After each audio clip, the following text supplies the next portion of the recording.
Saya mau tanya Prof, karena saya sekarang lagi mengajak teman-teman semuanya, terutama teman-teman Magnet Rezeki itu untuk melakukan garpu tala semuanya, supaya semuanya pada kuat. Apa pandangan Prof? Karena ada orang yang mengatakan, ya udah nggak berguna lah itu Al-Quran gitu ya, orang dokter aja nggak bisa menyembuhkan gitu ya. Nah, bagaimana pandangan Prof? Karena sekarang saya lagi dorong semua orang untuk melakukan garpu tala, dizikirkan ayatnya, ditiup di air, diminum.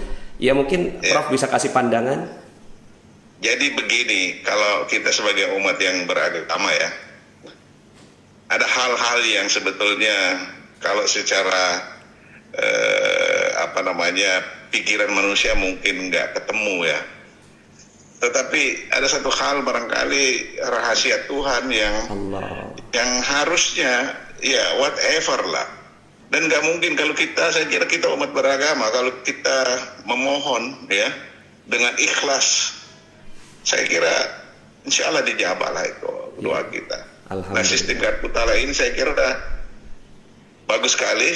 Ya kenapa tidak ditularkan aja? Saya kira untuk disampaikan kepada yang lain. Ya asal kita ikuti dan kita lakukan dengan ikhlas, saya kira itu punya manfaat yang luar biasa. Boleh tahu nggak Prof, waktu garpu tala itu dapatkan surat dan ayat berapa Prof? Al-Maidah ya. Al-Maidah ya. Juz 6 ayat 32. Ayat 32. Iya. Tapi tentu ya sekali lagi bahwa yang menentukan kan yang di atas ya. Betul Prof.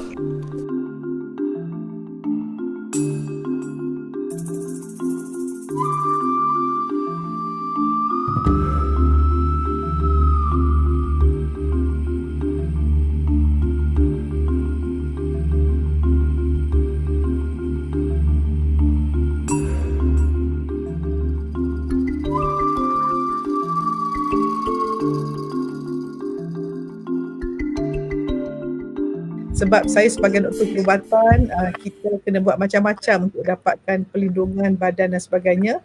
Tetapi saya rasa tidak ada yang lebih besar daripada Al-Quran. So begini, kita ada masalah, Qurannya banyak, hidayahnya banyak, hudalinasnya banyak. Tetapi manakah yang spesifik untuk masalah kita ketika itu? Muka surat mana, mata kita, pergerakan mata, otak, itu pun Allah izinkan. Maka saya rasa ini satu benda boleh digunakan mencari obat spesifik untuk situasi spesifik ketika itu. Kita tepat sasaran, insya-Allah.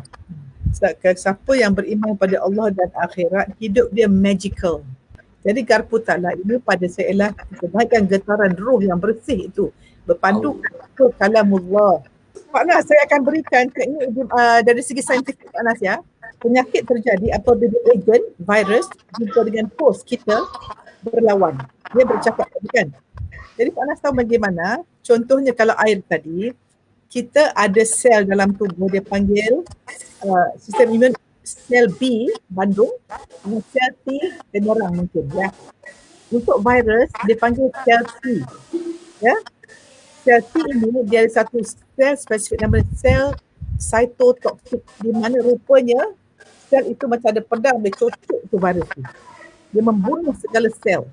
Jadi bayangkan dengan ayat Quran, dengan getaran, air ada memory, maka kekuatan sel imun T ni melawan virus itu sangat kuat. Allah. Itu dari segi minum air. Dan dengan minum air juga kita ada belief system, keyakinan, ketenangan, kebahagiaan, keimanan, ketakwaan membawa pada sikap yang baik. Allah. Dan memang ada kajian saintifik menunjukkan sikap menentukan kesihatan.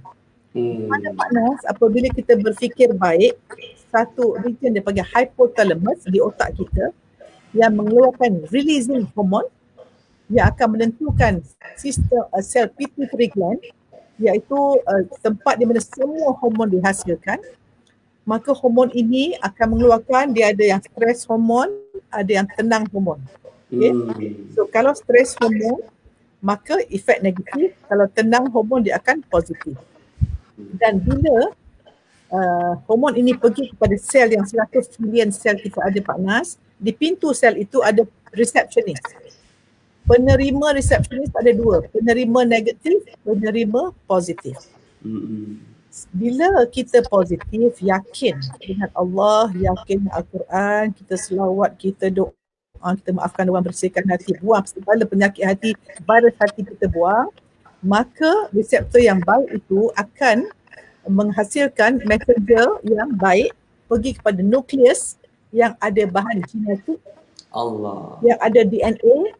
Allah. Bila kita pergi pada reseptor positif, maka koding genetik kita akan buka untuk menghasilkan protein yang positif. Maknanya kalau dulu orang merasakan genetik menentukan penyakit, itu kesilapan besar. Sebenarnya fikiran, perception, seorang doktor nama Bruce Lipton, dia resign daripada pelajaran profesor di universiti sebab salah ajar.